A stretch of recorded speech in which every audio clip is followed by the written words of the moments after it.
के लिए NBC Bearings, 80 के Birla group company. Hello and welcome friends, sports 9 में आपका स्वागत है। टीम इंडिया की मिशन वर्ल्ड कप की शुरुआत जो है वो जीत के साथ हुई है और दूसरा वनडे जीत के टीम इंडिया सीरीज अपने नाम कर सकती है।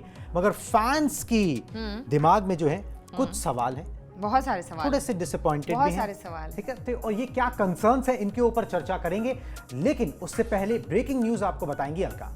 चलिए ब्रेकिंग न्यूज आ गई है, पढ़ के आपको जल्दी से बता देते हैं। शनिवार को वेस्ट इंडीज के खिलाफ सीरीज का दूसरा वनडे होने वाला है, यानी कि दूसरा मैच की तैयारी हो चुकी है। दूसरे मैच की बारबाडोस में ही खेला जाएगा सीरीज का दूसरा वनडे। कैरेबियाई जमीन पर लगातार 7वीं सीरीज जीतने का मौका मिल सकता है। 2006 के बाद वेस्ट इंडीज में जीती है भारत ने सारी वनडे सीरीज। कप्तान रोहित का इशारा, अभी टीम इंडिया में जारी रहेगा प्रयोग, यानी कि एक्सपेरिमेंट्स में किसी भी तरीके की कोई कमी नहीं की जाएगी। शनिवार को वेस्ट इंडीज के खिलाफ सीरीज का जो दूसरा वनडे है उसकी तैयारी भी टीम इंडिया ने कर ली है। हालांकि जिस तरीके का मैच कल खेला गया है, जो पहला वनडे सीरीज कल खेला गया है और जिस तरीके का प्रदर्शन किया वेस्ट इंडीज ने, काफी ज्यादा निराशा हुई। हालांकि कुणाल और मैं, हम दोनों बहुत ज्यादा कन्विंस्ड टीम इंडिया के प्रदर्शन से भी नहीं रहे हैं, है ना। जिस तरीके से उनकी पोल खुलती हुई नजर आई है ना, कुछ तो है सोचने वाली बात। बिल्कुल उन कंसर्न्स के ऊपर चर्चा करेंगे, एक एक करके चर्चा करेंगे। मगर एक बात मोटी मोटी जो समझ में आ रही है, ब्रेकिंग न्यूज साथ में दोबारा से दिखा देते हैं। दूसरा ओडीआई मैच है और सबसे बड़ी बात क्या है ना कि आप 7वीं लगातार सीरीज जीत सकते हो वेस्ट इंडीज के अंदर, ठीक है। ये बहुत बड़ी बात है कि आप वेस्ट इंडीज की जमीन पर जाके 7 वनडे सीरीज जीत सकते हो, 7वीं लगातार वनडे सीरीज जीत सकते हो। 6 वनडे सीरीज आप जीत चुके हैं, तो एक ये बड़ा रिकॉर्ड है, एक बड़ा माइलस्टोन जिसे आप कह लीजिए, जिसको टीम इंडिया हासिल करना चाहेगी। और बायलैटरल सीरीज में टीम इंडिया अच्छी परफॉर्मेंस देती है। बढ़िया बात यह कि बारबाडोस में खेला जाएगा। बारबाडोस के अंदर टीम इंडिया ने अभी जो जीत हासिल की 2002 के बाद हासिल की थी, 2002 के बाद जो है वो ओडीआई मैच जीता वहां पर, और अब दोबारा से मैच है। वेस्ट इंडीज की टीम में दम नजर नहीं आ रहा, उसमें टीम इंडिया की कोई गलती नहीं है, ठीक है, कि वो उस तरीके से एक चुनौती पेश नहीं कर पा रहे। उम्मीद यही करते हैं कि उनके पास भी कुछ अच्छे खिलाड़ी हैं, वो चुनौती पेश कर पाए। मगर मैं अब आपको एक ना ग्राफिक्स दिखाना चाहूंगा, और क्योंकि आइडिया ये है और बहुत सारे लोग ये बात बोल रहे हैं कि 2011 में आपको वर्ल्ड कप किसने जिताया? धोनी ने। बिल्कुल। तो धोनी का जो फॉर्मूला था, क्या वो टीम इंडिया भूल गई है? जिस तरीके से प्रयोग हो रहे हैं उसकी तरफ इशारा है कि भाई धोनी के फॉर्मूले को, जिस तरीके से उन्होंने वर्ल्ड कप जिताया, क्या उसको ये खिलाड़ी भूल गए हैं? उस समय स्कीम ऑफ थिंग्स में विराट कोहली तो थे ही उस टीम के अंदर, प्लस रोहित शर्मा टीम में नहीं थे मगर स्कीम ऑफ थिंग्स में थे, और सबने देखा किस तरीके से धोनी जो है वो आगे लेके गए थे। पॉइंट ग्राफिक्स दिखा दीजिए, बताते हैं कि किस तरीके से जो है लोग कंसर्न्स जाहिर कर रहे हैं। तो पहले वनडे की प्लेइंग 11 में रोहित ने 3 ओपनर चुन लिए, जबकि कंसर्न जो है वो मिडिल ऑर्डर का था, और ओपनर 3 चुन लिए। खुद नीचे आए 7 नंबर पर, और 2 ओपनर्स ने यहां पर जो है उसके बाद वो किया। मिडिल ऑर्डर का जो कंसर्न था उसकी गुत्थी सुलझाने की कोशिश नहीं करी। अगर आप संजू सैमसन को खिलाते तो आप समझ में आता कि भाई आप मिडिल ऑर्डर की गुत्थी सुलझाने की कोशिश कर रहे हो, नंबर 4, 5 और 6 को कहीं ना कहीं स्टेबलाइज करने की कोशिश कर रहे हो, वो नहीं करी। तो ये दो चीजें थी जो वो नहीं देखने को मिली। बैटिंग ऑर्डर ऊपर मतलब पूरा पलट कर रख दिया। हर एक का जो रोल होता है टीम के अंदर उसको बताया जाता है कि भाई यहां से अब 12 मैचेस हैं, 10 मैचेस हैं, 11 मैचेस हैं, आपका ये रोल है, आपको ये निभाना है। उल्टा आपने उनको किसी और ही रोल में भेज दिया, ठीक है। धोनी ने 2011 वर्ल्ड कप में क्या किया था, जो हम बात कर रहे हैं कि धोनी का फॉर्मूला भूल गई है क्या टीम इंडिया? उन्होंने 2011 वर्ल्ड कप से पहले प्रयोग बहुत कम किए थे, एक्सपेरिमेंट्स बहुत कम किए थे। अब आप आईपीएल में देखते होंगे उन्होंने जो है बहुत ज्यादा टीम में बदलाव वो नहीं करते अब वैसे भी वो टीम में बदलाव करने में विश्वास रखते भी नहीं हैं। वो एक खिलाड़ी को एक पर्टिकुलर रोल देते हैं, और ताकि उसको क्लैरिटी रहे कि वो अपने उस रोल के अंदर फिट बैठ सके। जितना ज्यादा वो उस बारे में सोचेगा, उस नंबर पर खेलेगा, उतना ज्यादा उसको आत्मविश्वास आएगा, क्लैरिटी आएगी। यहां पर क्या हो रहा है कि अब आपका जैसे जैसे वर्ल्ड कप नजदीक आ रहा है, आप बोल रहे हो कि हम प्रयोग करेंगे, हम एक्सपेरिमेंट्स करेंगे, हम लोगों को ढूंढने की कोशिश करेंगे, करो, मगर उन जगहों पर जहां पर जरूरत है। नंबर 4 का बल्लेबाज आपको कोई ढूंढना है, नंबर 5 का ढूंढना है, आपको वहां पर सूर्य कुमार यादव कहां फिट बैठते हैं वो देखना है। मगर ये नहीं कि आप ओपनिंग कॉम्बिनेशन छेड़ दो, आप 7 नंबर पे कप्तान खुद आ रहा है, 8वें नंबर पे विराट कोहली को आने की जरूरत नहीं, मतलब बिल्कुल मजाक बना के रख दिया है ना। हार्दिक पांड्या से आपने जो है यहाँ पर जो है पहले गेंदबाजी करा दी, क्या वो ओपन करेंगे गेंदबाजी को?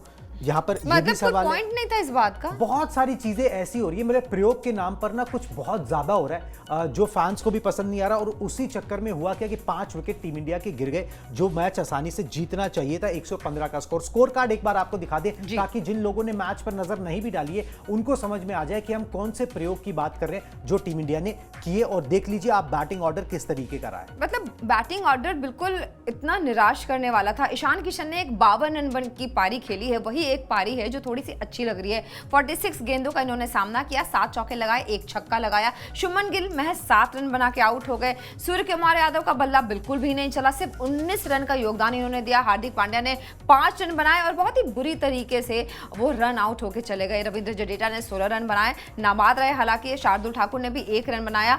और इस तरीके का जो स्कोर कार्ड है ये कहीं से भी इंडियन बैटिंग लाइनअप को जस्टिफाई नहीं कर रहा है। कुल मिला के सिर्फ 115 रन बनाने थे और 115 रन बनाने में अगर इनके 5 विकेट गिर जाते हैं, रोहित शर्मा ने 12 नाबाद रन बनाए हैं, तो ये चिंताजनक स्थिति है। मतलब 115 रन, हमने सोचा था कि हमने मजाक उड़ाया था वेस्ट इंडीज का कि अरे वो तो 25 ओवर भी नहीं खेल पाए, लेकिन हमने भी उतना ही वक्त लगा दिया उस रन को चेज करने में, कुणाल, है ना। और जिस तरीके का दबदबा दिखना चाहिए था, वन साइडेड मैच होना चाहिए था, वो तो कहीं से भी नहीं दिखा। बिल्कुल, आपने गेंदबाजी में प्रोफेशनल अप्रोच दिखाई मगर बल्लेबाजी में प्रोफेशनल अप्रोच नहीं दिखाई। मतलब आपने पता नहीं क्या सोच के रोहित शर्मा जो है ना उठे होंगे और उन्होंने सोचा कि भाई चलो अब 114 पर जब टीम आउट हुई ना तो उनकी ना मतलब जैसे कहते हैं ना मेंटोस दिमाग की बत्ती जल गई, दिमाग की बत्ती जल गई होगी। मतलब वो सोच भी नहीं सकते होंगे कि अरे उन्होंने कुछ अजीब ही सोचा कि अब मैं कुछ खेलता हूं, अब इसके अंदर मैं एक्सपेरिमेंट्स करता हूं, उन लोगों को मैच टाइम देने की कोशिश करता हूं जिन लोगों को मैच टाइम नहीं मिला। हालांकि जिन लोगों को मैच टाइम नहीं मिला था उन्होंने कुछ नहीं किया मैच टाइम मिलने के उसका। और इस तरीके के प्रयोग नहीं करने चाहिए। आप एक सेटल 11 के साथ जाओ, एक सेटल टीम के साथ जाओ, वही टीम, वही ऑर्डर, वही रोल उन खिलाड़ियों को दो जो वो वर्ल्ड कप में निभाने वाले हैं, जो वो एशिया कप में निभाने वाले हैं। अब यहां से 11 वनडे मैचेस बचे। अब आप कभी आपने जो है सूर्य कुमार यादव को विराट कोहली की जगह पे खिला दिया, ठीक है। आप हार्दिक पांड्या फिनिशर का रोल अदा करते हैं, उनको ऊपर खिला दिया। ईशान किशन लग रहा था कि भाई उनको जो है आप एक विकेट कीपर बैट्समैन जो नंबर 5 पर सेट हो सके वहां पर खेलेंगे, उनसे आपने ओपन करा दिया। शायद आप शुभमन गिल को नंबर 4 पर धकेलना चाहते हो, लेफ्ट राइट का कॉम्बिनेशन ईशान किशन के साथ ऊपर बनाना चाहते हो। बहुत कुछ चीजें चल रही हैं और अगर ये सब करना है ना तो होता क्या है ना, world cup to world cup तैयारी चलती है अलका, कि भाई आपने क्या हुआ, एक वर्ल्ड कप में आप फेल हो गए या हार गए तो अब आप नेक्स्ट वर्ल्ड कप की तैयारी उसके अगले सीरीज से करनी शुरू कर देते हो। ये नहीं होता है कि भाई जब उसमें 2-4 महीने बच जाए तो अब आप एक्सपेरिमेंट करेंगे, तब हम एक्सपेरिमेंट कर रहे हैं, तब भी आप देख रहे हो कि आपको किस तरीके से ये वर्ल्ड कप खेलना है। तो बाकी टाइम कर क्या रहे थे आप, किस तरीके की टीम बिल्डिंग हो रही थी, किस तरीके की एक्सरसाइज हो रही थी, किस तरीके की प्लानिंग हो रही थी।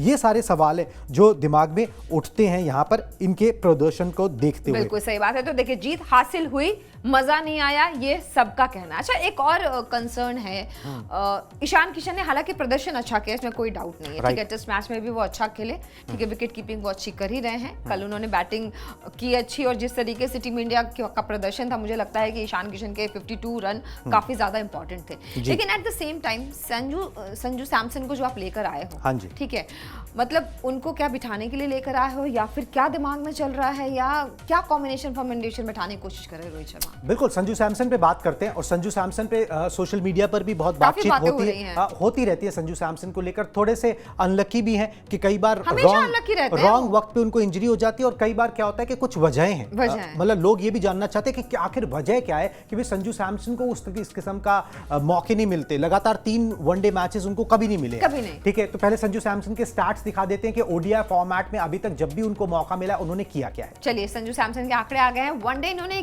11 खेले हैं, रन 330 बनाए हैं, औसत 66 का इनका रहा है, स्ट्राइक रेट है 104.76 का, यानी कि 104 का इनका कुल स्ट्राइक रेट रहा है और इनका बेस्ट है 86 नाबाद, नॉट आउट रहे ये 86 बना के। तो ये संजू सैमसन के आंकड़े हैं, जो आंकड़े कहीं से बुरे तो एटलीस्ट नहीं कहे जा सकते हैं।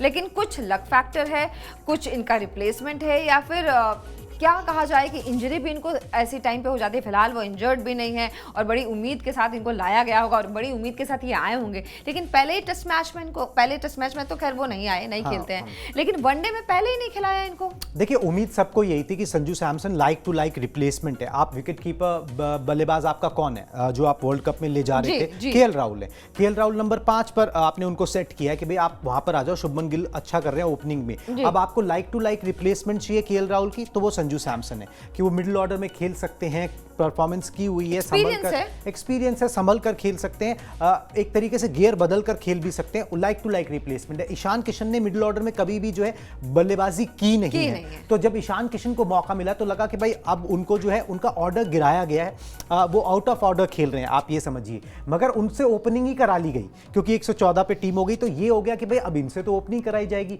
बहुत सारा घालमेल चल रहा है, मगर संजू सैमसन को क्यों नहीं चुना जाता है टीम के अंदर, या क्यों उतने मौके नहीं मिलते हैं, उसका हमने एक थोड़ा सा आकलन किया, ग्राफिक्स के जरिए आपको समझाते हैं कि क्यों संजू सैमसन के साथ आखिर ऐसा होता है।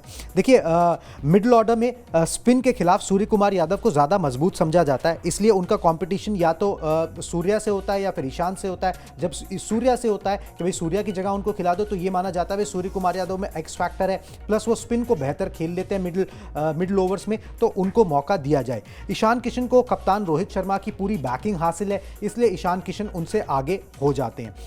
टीम ऐसा खिलाड़ी चाहती है प्रोबेबली जो मैच को पलट सके, मतलब जिसमें एक एक्स फैक्टर हो, जो मैच को ना पलट सके, अपने दम पर मैच जिता सके। संजू को लगातार 3 वनडे मैचेस में मौका नहीं दिया गया, कहीं ना कहीं उन पर उतना भरोसा जो है वो टीम मैनेजमेंट या कैप्टन नहीं करता है। इसी वजह से संजू सैमसन जो है वो आपको नहीं दिखते। इन परफॉर्मेंसेस के बावजूद भी आईपीएल में हमने देखा परफॉर्मेंसेस आती हैं, वो मैच्योरिटी दिखाई देती है, वो मेहनत दिखाई देती है, मगर वो कप्तान का देखिए जिस पे भरोसा होता है, जो उसका फेवरेट होता है या जो उसका ब्लू आइड खिलाड़ी होता है, उसको मौके मिलते हैं। ये एक कड़वा सत्य है। ब्लू आइड बॉय बन गए हैं वो ईशान किशन, ईशान किशन बिल्कुल है, और इस वजह से भी उनको उस तरीके से मौके नहीं मिलते जितने मिलने चाहिए। मगर इसका मतलब ये नहीं कि उन्हें मौके नहीं मिलेंगे, उन्हें T20 सीरीज होगी उसके अंदर मौके मिलेंगे।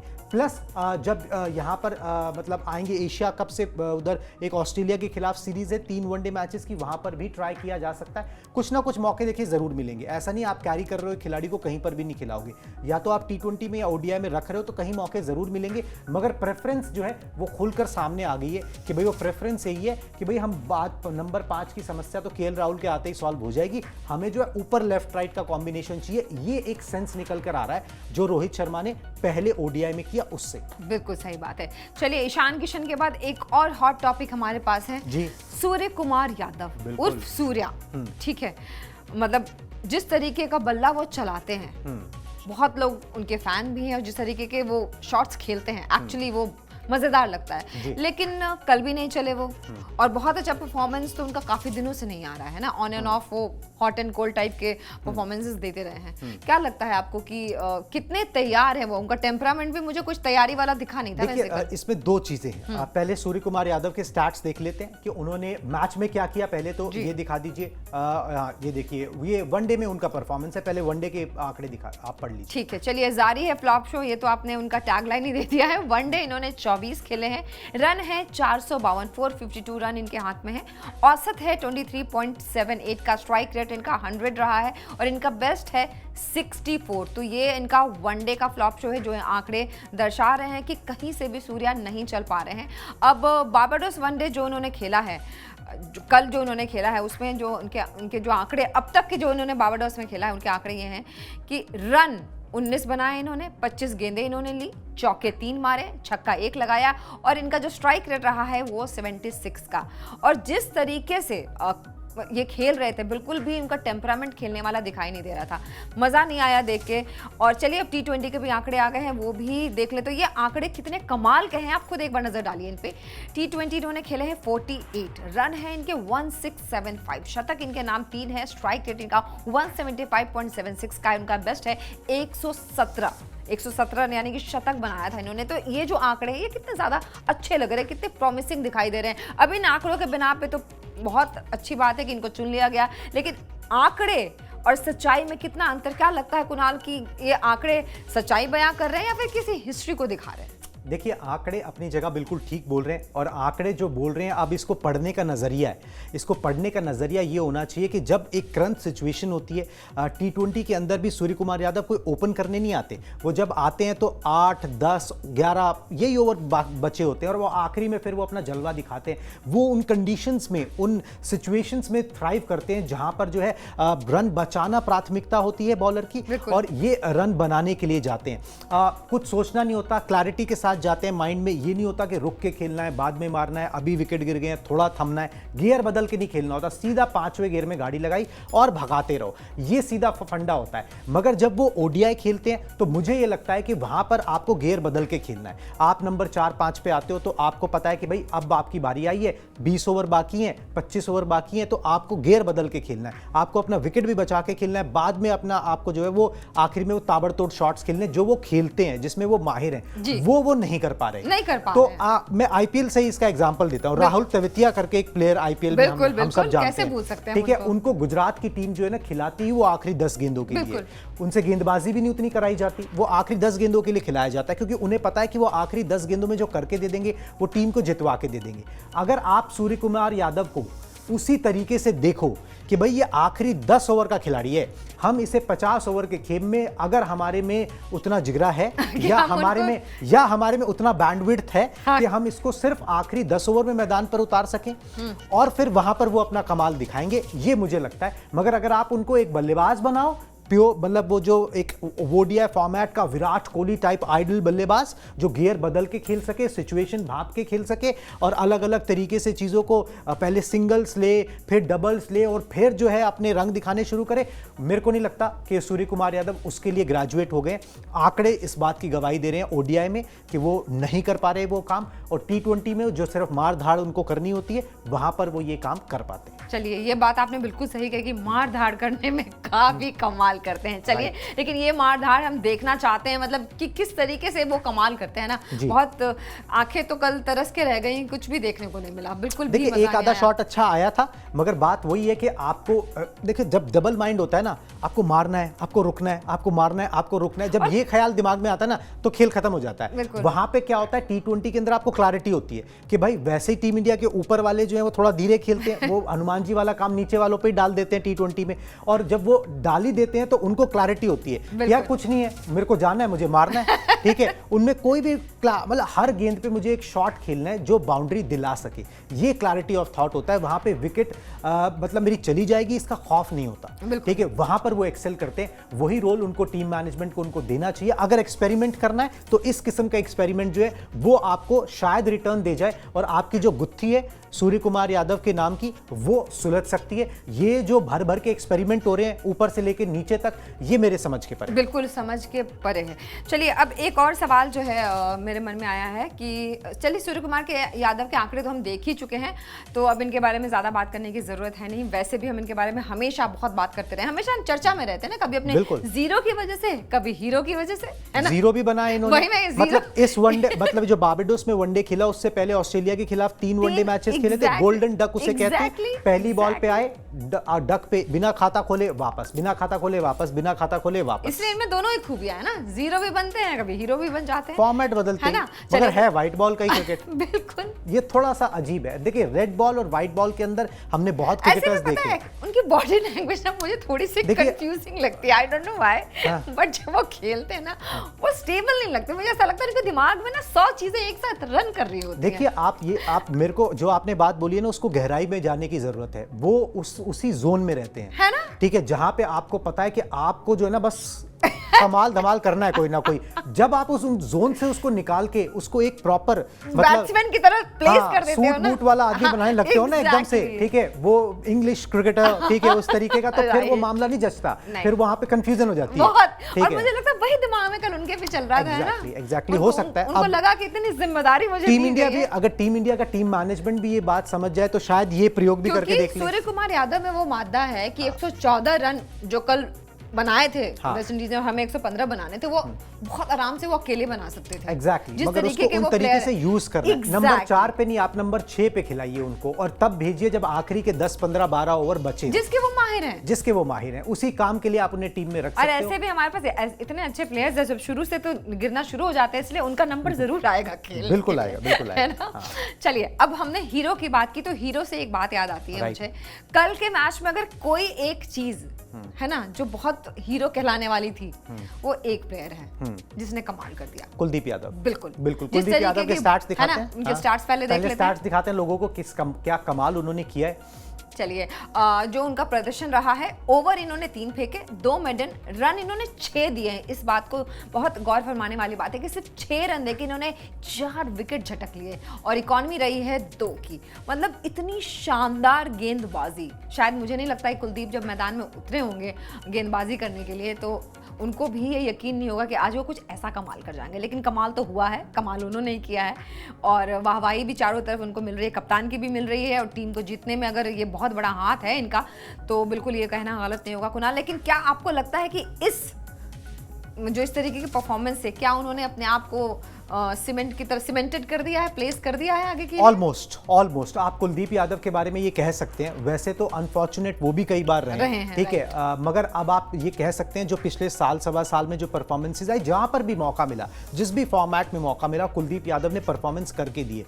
उन्होंने अपनी वेरिएशंस पे काम किया है। एनसीए में काफी वक्त बिताया जब वो टीम से बाहर थे, वहां पर अपनी गेंदबाजी की स्पीड पे काम किया। स्पीड तेज हो गई है, नतीजे और अच्छे आ रहे हैं, थोड़ा सा माइंड में भी क्लैरिटी आ गई है।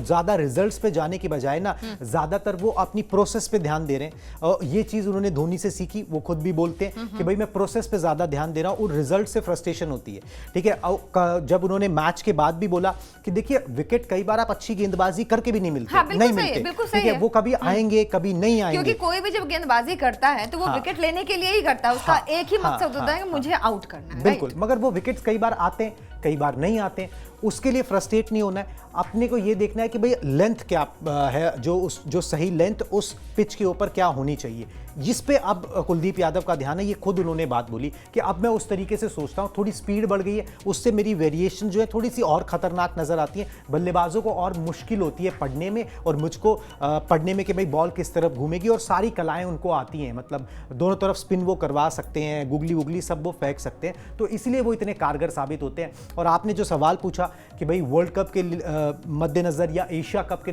मद्देनजर, बिल्कुल Kuldeep Yadav as a second spinner आपके जरूर खेलेंगे। रविंद्र जडेजा फर्स्ट स्पिनर होते हैं बिकॉज वो बल्लेबाजी भी कर सकते हैं। सेकंड स्पिनर के तौर पर जो अगर नाम लिखा जाएगा तो कुलदीप यादव का लिखा जाना चाहिए। बिल्कुल, चलिए ये तो आपने अच्छा किया कि क्लैरिटी दे दी।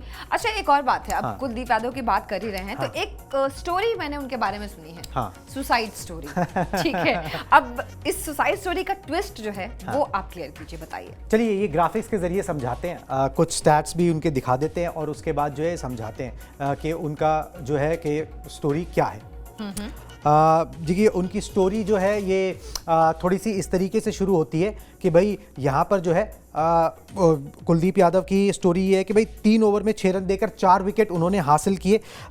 शानदार प्रदर्शन करने के बाद जो है उनको प्लेयर ऑफ द मैच भी चुना गया वहाँ पर, ठीक है। मगर 2 साल पहले जो है जब उनका चयन नहीं हुआ था तो काफ़ी फ्रस्ट्रेटेड थे।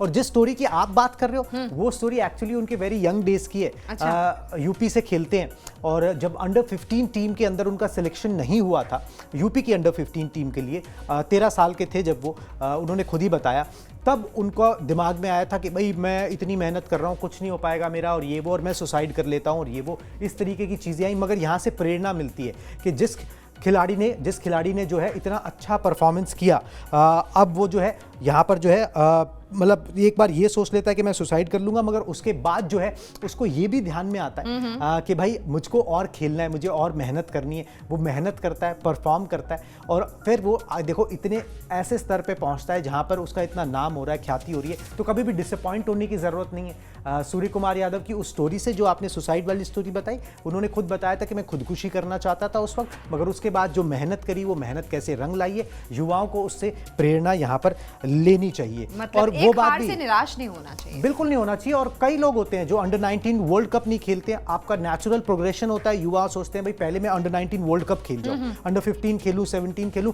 अंडर 19 वर्ल्ड कप खेल जाऊं, उसके बाद टीम इंडिया का रास्ता तय करो। एक आइडियल वे वो है। बहुत से खिलाड़ी ऐसे होते हैं जिन्होंने अंडर 19 नहीं खेला, मगर वो बाद में चल के इंडिया के बहुत बड़े प्लेयर्स बनते हैं। तो कई बार आपको मौके थोड़े लेट मिलते हैं, मगर हिम्मत नहीं हारनी चाहिए। और वही धोनी वाली बात जो कुलदीप यादव भी दोहराते हैं कि प्रोसेस पे ध्यान देना चाहिए, रिजल्ट जो है वो सूनर और लेटर जरूर आएंगे। बिल्कुल सही बात है, यानी कि लगे रहना चाहिए, है ना, मेहनत करते हुए फल की चिंता नहीं करनी चाहिए हमें, है ना। राइट। यही गीता में भी यही कहा गया है, भगवान कृष्ण ने भी यही कहा था। और चलिए अब तो ये एक्चुअली ये काफी गूज़बम्स दिलाने वाली स्टोरी है ना, कि उनके दिमाग में कितने वो फ्रस्ट्रेट हो गए होंगे, कि सुसाइडल टेंडेंसी इंसान के अंदर तभी आती है जब वो बहुत फ्रस्ट्रेट हो जाता है। खैर अंत भला तो सब भला, अब तो वो माशाल्लाह काफी कमाल कर रहे हैं। तो ये हमारे ब्रॉडकास्ट में हमने कितनी खट्टी मीठी बहुत सारी चीजें बता दी बिल्कुल, हैं। एक चीज और इम्पोर्टेंट रह गई है, मतलब ये एक्सपेरिमेंट्स के ऊपर ही मैं व्यूअर्स को थोड़ा सा बता दूं, ज्ञान दे दूं कि भाई हमने जो है एक्सपेरिमेंट्स कर रहे हैं और रोहित शर्मा और विराट कोहली ने बल्लेबाजी नहीं की कि भाई हम तो करते ही रहते हैं और हमने तो किया ही हुआ और है जिस टाइप। तरीके का रिएक्शन है रोहित शर्मा का, मगर यही खिलाड़ी हैं बांग्लादेश में ओडीआई सीरीज हारे थे, बिल्कुल। ये खिलाड़ी थे वहां पर, ठीक है। ऑस्ट्रेलिया के खिलाफ घर में ओडीआई सीरीज हारे हो आप इस साल, ठीक है, तब भी ये खिलाड़ी थे वहां पर। मुझे याद आ रहा है विराट कोहली ने 3 मैचेस में कुछ 89 रन बनाए थे और रोहित ने 2 मैचेस खेले थे और कुछ 40-45 रन उन्होंने जोड़े थे। तो ऐसा नहीं है, अभी आप कंपैरेटिवली कमजोर टीम के साथ, एक अपेक्षाकृत कमजोर टीम के साथ खेल रहे हो, मगर आपको कोई जरूरत नहीं है और दूसरों को मैच टाइम की जरूरत, तो ऐसा बिल्कुल नहीं है बिल्कुल जनाब। भी नहीं है। अब यहाँ से जो भी 10-11 ओडीआई मैचेस हैं, अगर उसमें आप 2-3 शतक लगाते हो तो वो कॉन्फिडेंस आप कैरी करते हो, बिल्कुल सही मगर बात अगर है। आप उन पे नहीं खेलोगे और इस तरीके से एक्सपेरिमेंट्स करते रहोगे तो फिर एक सेटल टीम नहीं, आप बहुत कंफ्यूजन लेके जो है वर्ल्ड कप में एंटर करोगे, फिर भगवान ही मालिक है। बिल्कुल सही बात है, क्योंकि कल कायदे से मुझे लगता है 10 नहीं तो 9 विकेट से जीत तो हासिल होनी चाहिए थी और जल्दी हासिल हो जानी चाहिए थी, कम से कम 15 ओवर में। बिल्कुल वो जीत होनी चाहिए थी, जिसको 22-23 ओवर जो ऑलमोस्ट उतने ही ओवर खेल गए जितना वेस्ट इंडीज ने खेला। आइडल वे यही होता कि वो बल्ले का दम जो है वो दिखता जो हम बोल भी रहे हैं, दिखना चाहिए था। बिल्कुल जो बात हम बोल भी रहे हैं कि भाई जीत तो जाओगे मगर बल्ले का दम कब दिखाओगे, तो वो सही बल्ले बात। का दम जो है वो दिखना चाहिए। क्योंकि पिछले दिनों आप याद होगा इंडिया जो भी मैचेस हारी है उसमें से 90%, मैं कहूंगा 95% मैचेस बल्लेबाजों की वजह से हारी, बिल्कुल। गेंदबाजों की वजह से नहीं हारी। तो आप बल्लेबाजी को ठीक करिए, जो गैप्स है उनको फिल करिए, ऊपर से नीचे तक सब बदल दूंगा वाला हिसाब जो है ना वो उससे कुछ फायदा ज्यादा होने नहीं वाला। चलिए हमारा भी इस ब्रॉडकास्ट में अब इतना ही डिस्कशन था। दूसरे ओडीआई मैच में टीम इंडिया के पास मौका है लगातार 7वीं सीरीज जीतने का वेस्ट इंडीज में। वर्ल्ड कप तो है ही, एशिया कप तो है ही, मगर साथ में आपको मैचेस भी जीतने हैं, वो बायलैटरल सीरीज जिसमें टीम इंडिया माहिर है जीतने में, वो भी रिकॉर्ड्स बरकरार रखने हैं, तो वो भी दिमाग में रोहित शर्मा के जरूर होगा। अब देखना यह है कि प्रयोग कितने दूसरे ओडीआई मैच में किए जाते हैं। इस मैच से जुड़ी और क्रिकेट जगत से जुड़ी और बाकी खेल जगत से जुड़ी सारी इंफॉर्मेशन आप स्पोर्ट्स 9 पे आपको मिल जाएगी। स्पोर्ट्स 9 को प्लीज याद से सब्सक्राइब कर लीजिए। तब तक के लिए मुझे और अलका को दीजिए इजाजत, टाटा बाय बाय।